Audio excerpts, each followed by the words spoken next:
Next lecture basics of macro economics के अंदर आज हमको जो डिस्कस करना है वो है sir concept of income, output and employment. बहुत ध्यान से समझना। किस प्रकार से माइक्रो इकोनॉमिक्स प्राइस और क्वांटिटी पे चला करती थी। बोलो हाँ या ना। डिमांड कम, प्राइस ज्यादा, प्राइस ज्यादा, डिमांड कम। प्राइस बढ़ती थी तो सप्लाई बढ़ती थी, और प्राइस कम होता था तो सप्लाई भी कम होती थी। वो दिन गए।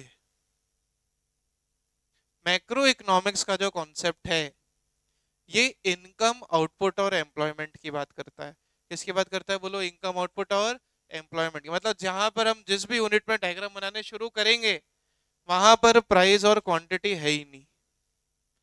यहाँ पर डायग्राम की एक्स और वाई एक्सिस ही चेंज है। मतलब एक्स एक्सिस तो एक्स वाली है और वाई एक्सिस वाई वाली है, लेकिन नाम प्राइस और क्वांटिटी नहीं है। अब यहाँ पर नाम आएंगे इनकम, आउटपुट और एम्प्लॉयमेंट। क्या नाम आएंगे बोलो? इनकम, आउटपुट और एम्प्लॉयमेंट। क्यों?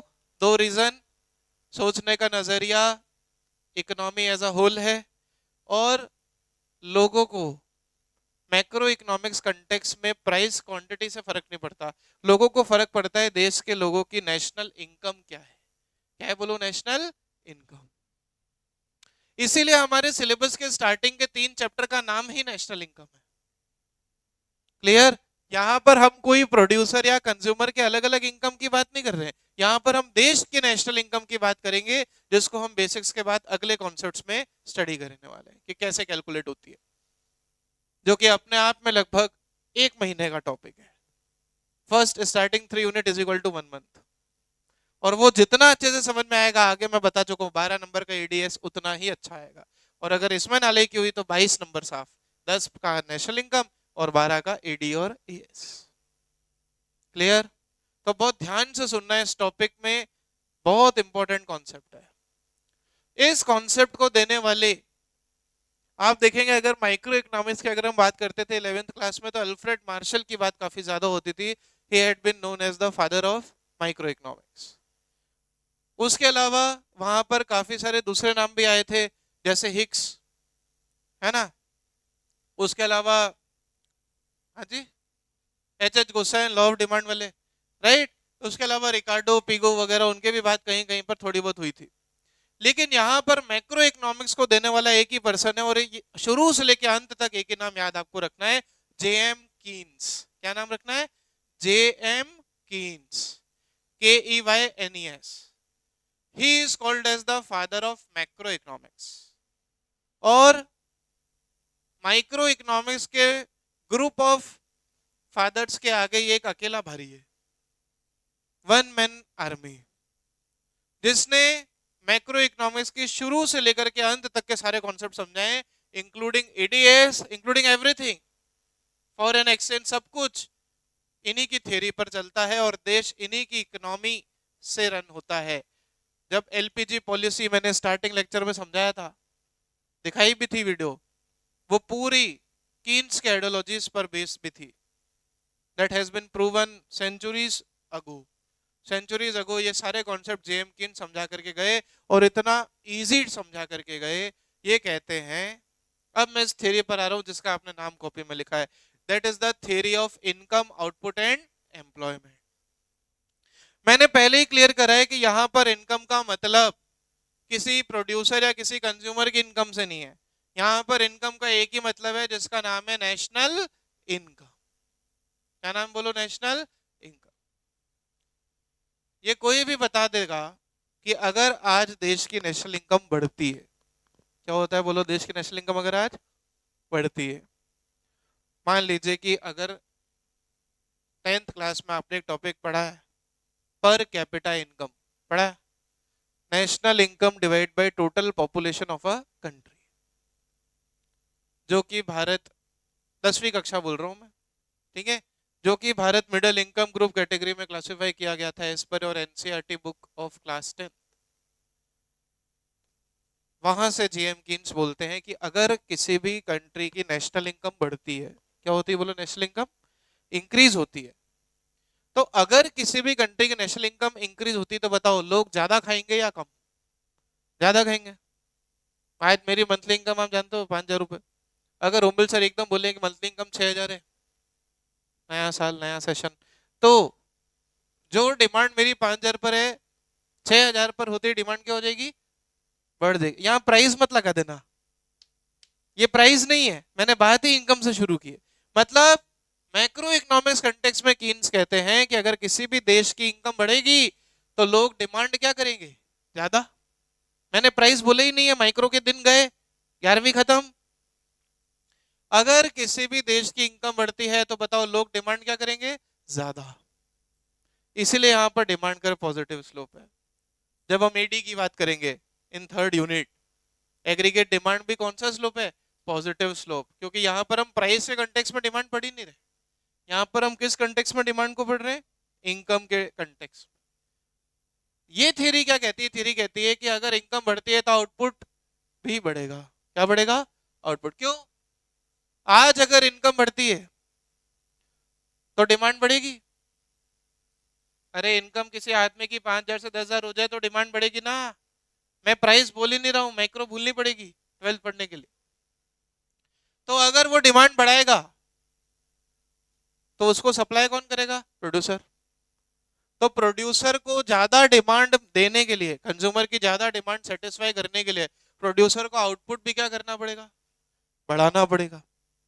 मतलब अगर एक फैक्ट्री है, एक मशीन काम करती है, उसके अंदर 10,000 की डिमांड पहले थी, अगर लोगों की इनकम बढ़ी और 20,000 यूनिट की डिमांड हो गई पर डे, तो उस फैक्ट्री को 20,000 यूनिट प्रोड्यूस करने पड़ेंगे। और उस 20,000 यूनिट को प्रोड्यूस करने के लिए उसको लेबर भी ज्यादा लगेगी या नहीं लगेगी? लगेगी। That means macro economic context में अगर इनकम बढ़ती है तो डिमांड बढ़ेगी। अरे हाँ या ना? पूरा कॉमन सेंस है। कल इंटरमीडिएट फाइनल गुड पढ़ाए थे, वो भी कॉमन सेंस था। और ईशान कहाँ है? होमवर्क वही था। ठीक है ना, ध्यान रखना।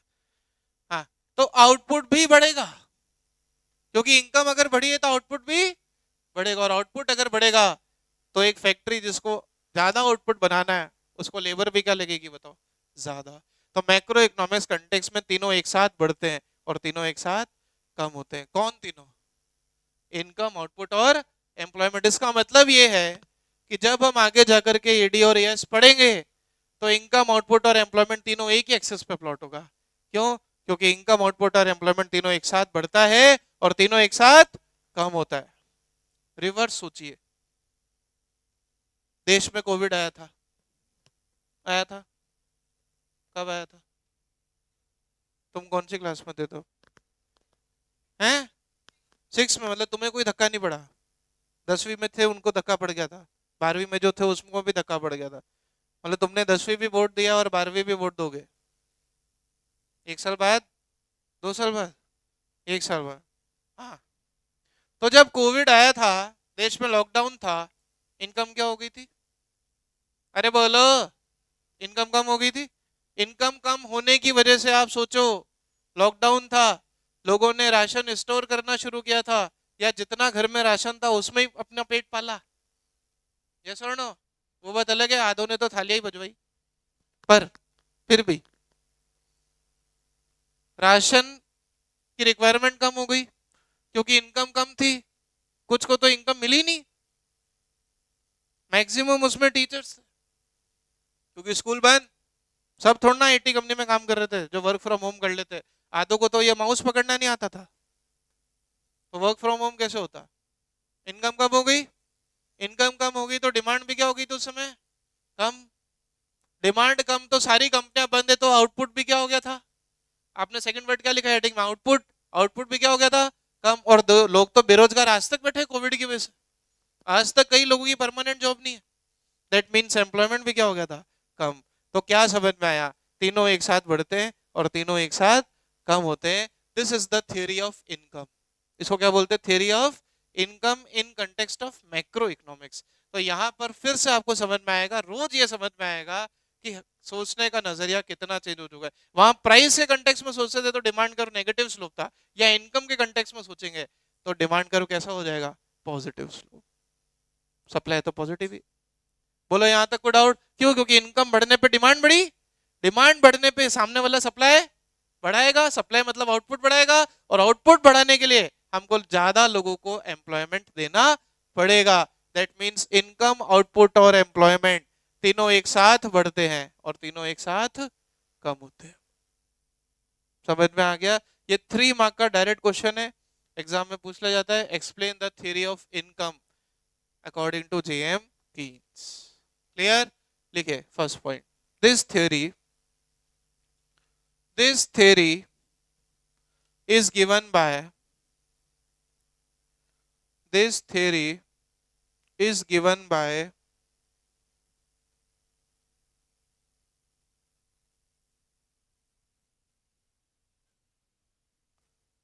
जॉन, JOHN, जॉन पूरा नाम लिखा रहा हूं क्योंकि क्या है ना, मैंने आपको बताया था प्रैक्टिकल भी है।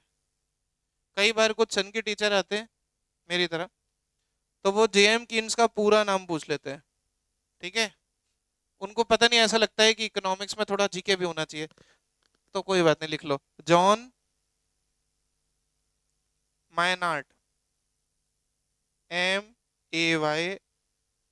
MAYNARD, John Maynard Keynes, John Maynard Keynes, ये हैं फादर ऑफ मैक्रो इकोनॉमिक्स। क्या है? बोलो, father of macro economics. So this theory is given by, ये लिख लिया आपने, John Maynard Keynes. Point number 2, पूरा 3 नंबर का क्वेश्चन आएगा, कम से कम 3 से 4 पॉइंट्स आपको लिखने हैं, तो सेकंड पॉइंट लिखिए। अब आपको थ्योरी एक्सप्लेन करनी है। क्या थ्योरी है? अगर किसी भी देश के लोगों की इनकम बढ़ेगी तो वो डिमांड क्या करेंगे? आज आपका पैकेज डबल हो जाए तो एक कार का 2 कार लाओगे कि नहीं? 2 के 4 लाओगे कि नहीं? नहीं। एक बीवी की 2 नहीं रे, अलग। ठीक है, तो लिखो, इन मैक्रो इकोनॉमिक्स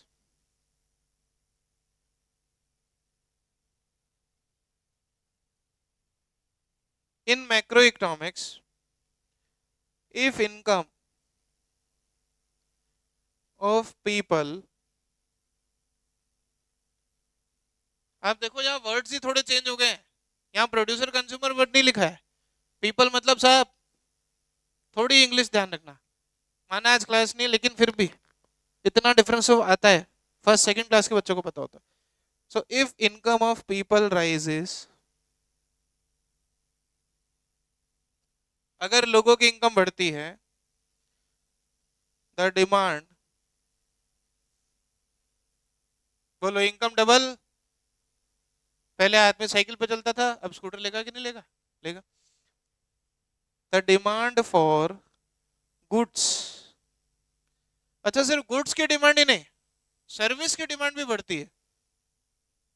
आज कम इनकम तो एक शौक तो काफी होता है, मुझे भी है, पानी पूरी। कम इनकम है तो ठेले पे खा लेंगे, ज्यादा इनकम है तो रेस्टोरेंट पे जाके पानी पूरी खाएंगे। आजकल तो उसमें भी पता नहीं क्या क्या आ गया है, चॉकलेट पानी पूरी, चीज पानी पूरी, पता नहीं क्या क्या है ना। बर्गर खाना है, ठेले पे मिलता है 30 रुपए का, 40 रुपए का। इनकम बढ़ी तो मैकडी में जाएंगे, वही बर्गर आप 150-200 रुपए का खाएंगे। यस और नो? तो डिमांड बढ़ी तो रही है। इनकम नहीं है तो सरकारी स्कूल में डालते बच्चों को। यस और नो? अच्छी इनकम है तो आज फर्स्ट सेकंड क्लास के भी 2-2 लाख रुपए ले रहे हैं स्कूल उदयपुर में, वो भी स्कूल से हैं। और हम देखो इतनी कम फीस ले रहे हैं, तो भी आप लोग लेट देते हो हैं। So if demand for goods, services भी राइज होती है, तो अगर इनकम बढ़ेगी, अगर इनकम बढ़ेगी तो डिमांड दोनों की बढ़ेगी, demand for goods and services also rises. मतलब अगर डिमांड बढ़ेगी, और अगर डिमांड बढ़ेगी तो बताओ सेलर, ये अपन ने कंज्यूमर के पॉइंट से सोचा, पीपल मतलब वो, ठीक है। अब डिमांड बढ़ी तो सेलर का आउटपुट भी क्या करना पड़ेगा, मतलब इनकम के साथ आउटपुट भी क्या होगा, बढ़ेगा। नेक्स्ट पॉइंट लिखो, as demand increases,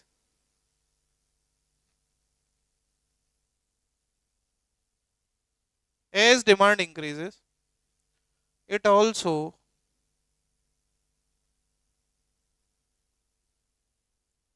also increases the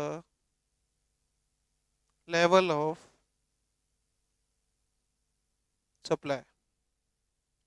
अगर डिमांड इंक्रीज होगी तो सप्लाई भी इंक्रीज होगी, which raises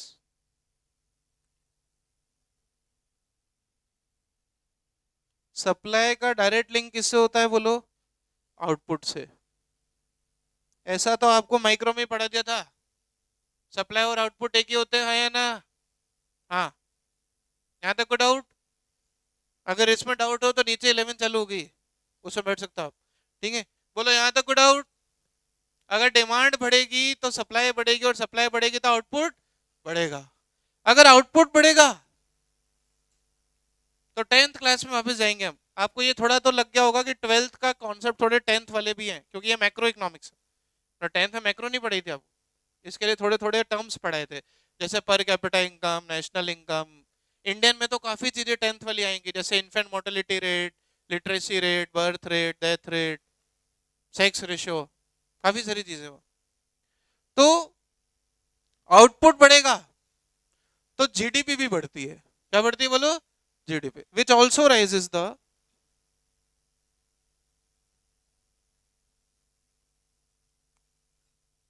जीडीपी,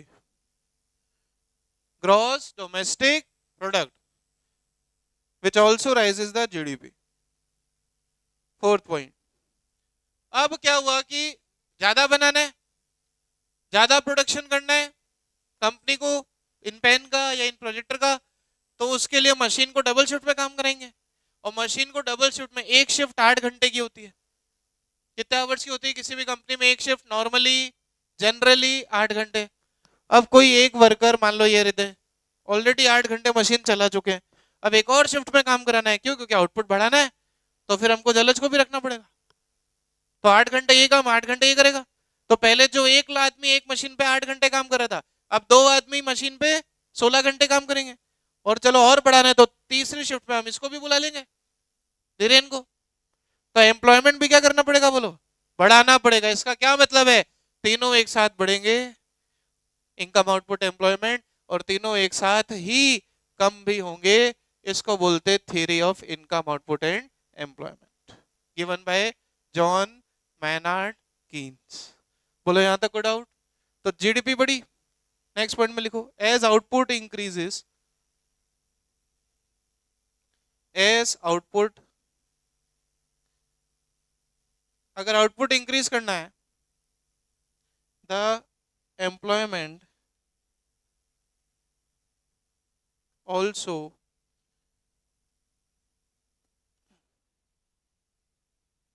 अगर आउटपुट बढ़ेगा तो एम्प्लॉयमेंट भी बढ़ेगा इन द इकोनॉमी। कंट्री मत लिख देना, क्योंकि वर्ल्ड लेवल पर कंट्री फिर माइक्रो हो जाएगा, ध्यान रखना। Economy, entire world is a global village.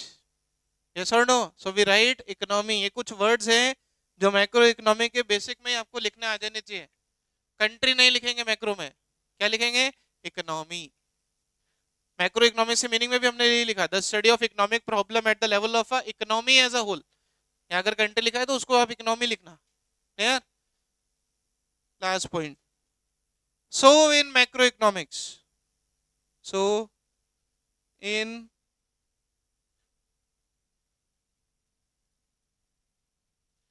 So in macro economics there is,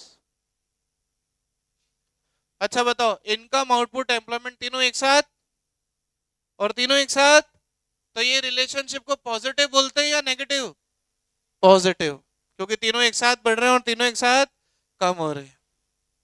इसमें डाउट हो तो मैंने बोल दिया है, नीचे 11th है ना। So there is a positive relationship,